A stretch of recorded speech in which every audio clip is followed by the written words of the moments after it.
যে ব্যক্তি, যে পার্টি, যে সংগঠন নিজে এখনো সন্দিহান আছেন যে আবার গণরুম গেস্টরুম ফিরে আসলে আমি কোন হিকমত অবলম্বন করব, আবারও ছাত্রদল বনে যাব কিনা, সেই ব্যক্তি কীভাবে শিক্ষার্থীদের পাশে দাঁড়াবে স্পষ্ট প্রমাণ আছে। তিনি ছাত্র শিবিরের কর্মী, ছাত্র শিবিরের জনশক্তি, সেটা তিনি নিজেও স্বীকার করেছেন। শিবিরের যে বর্তমান যে সভাপতি কিংবা এর আগের যে সভাপতি, তারা কিন্তু হিকমত অবলম্বন করে হলে থেকেছেন। আমরা বারবার করে বলতেছি আপনার হলে কতজন কর্মী আছে, জনশক্তি কতজন আছে, সেগুলো আপনি প্রকাশ করুন। কেন প্রকাশ করতেছেন না? শিবিরের যে সভাপতি বর্তমান ফরহাদ হোসেন, তিনি বলতেছেন হলে কারা শিবির করে সেটা সবাই জানেন।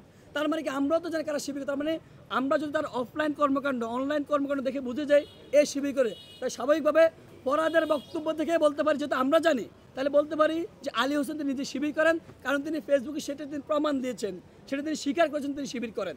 ওই ব্যক্তি নিজে স্বীকার করেছে যে তিনি কবি নজরুল কলেজের ছাত্র শিবিরের জনশক্তি তিনি নিজে স্বীকার করেছেন। কিন্তু আরেকটা কথা আপনাকে ধরিয়ে দিই, উনি যখন নাকি হাতে ধরা পড়েন তারপর তিনি দৌড়ে গিয়ে ফরহাদ হোসেনের কাছে তিনি আশ্রয় নেন, দৌড়ে গিয়ে ভিতরে চলে যান।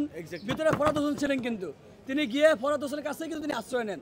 ফরহাদ হোসেন তাকে আশ্রয় দিয়েছিল, কিন্তু স্পষ্ট প্রমাণ আছে। তিনি ছাত্র শিবিরের কর্মী, ছাত্র শিবিরের জনশক্তি, সেটা তিনি নিজেও স্বীকার করেছেন।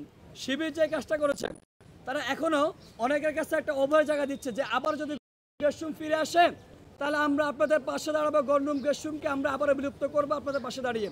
কিন্তু আমরা বিগত দিনে কী দেখেছি, যখন গণরুম গেস্টরুম আছে তখন আমরা গণরুম গেস্টরুম বিরুদ্ধে কথা বলতে গিয়ে আমরা জেলে গিয়েছি, আমরা হল থেকে নেমে গিয়েছি। কিন্তু আমরা দেখেছি বিপরীতে শিবিরের যে বর্তমান যে সভাপতি কিংবা এর আগের যে সভাপতি, তারা কিন্তু হিকমত অবলম্বন করে হলে থেকেছেন। তারা কিন্তু শুধুমাত্র নিজের স্বার্থের জন্য, নিজের গোষ্ঠীর স্বার্থের জন্য তারা হলে থেকেছেন। কিন্তু আমরা দেখেছি শিবিরের আগের সভাপতি সাদিক কায়েম, তিনিও কিন্তু হচ্ছেন শিবিরের একজন হল ক্যান্ডিডেট ছিলেন। ছাত্রলীগের হল ক্যান্ডিডেট থাকলে কতটুকু ছাত্রলীগের কায়দাটা চর্চা করতো সেটা আপনারা ভালো করে জানেন। একটা ছবি ভাইরাল হয়েছে, কিন্তু তিনি ঠিক সভাপতির ঠিক পাশে দাঁড়িয়ে আছেন। আপনি জানেন যে ওই যে মিছিলের সামনের সারির পাশে দুজন ডান হাত এবং বাম হাত হইতে হলে কতটুকু ছাত্রলীগের কালচার চর্চা করতে সেটা আপনারা ভালো করে জানেন।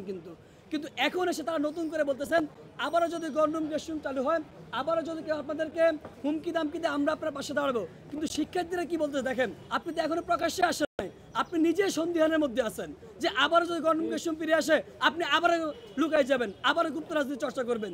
যে ব্যক্তি, যে পার্টি, যে সংগঠন নিজে এখনো সন্দিহান আছেন যে আবার গণরুম গেস্টরুম ফিরে আসলে আমি কোন হিকমত অবলম্বন করব, আবারও ছাত্রদল বনে যাব কিনা, সেই ব্যক্তি কীভাবে শিক্ষার্থীদের পাশে দাঁড়াবে, এটা কনসার্নের বিষয়। এটা আশা করি শিক্ষার্থীরা বুঝবে, কারণ নতুন করে কমিটমেন্ট দিতে আসতেছে। আর কারা বিগত দিনে প্রুভেন ফ্যাক্টর হিসেবে যারা কাজ করে গেছে, শিক্ষার্থীদের পাশে দাঁড়িয়েছে, কোনো প্রকার অজুহাত দেখায় নাই, কোনো প্রকার প্রতিবন্ধকতা দেখায় নাই, কোনো প্রকার হিকমত অবলম্বন করে না, শিক্ষার্থীরা ভালো করে গেছে।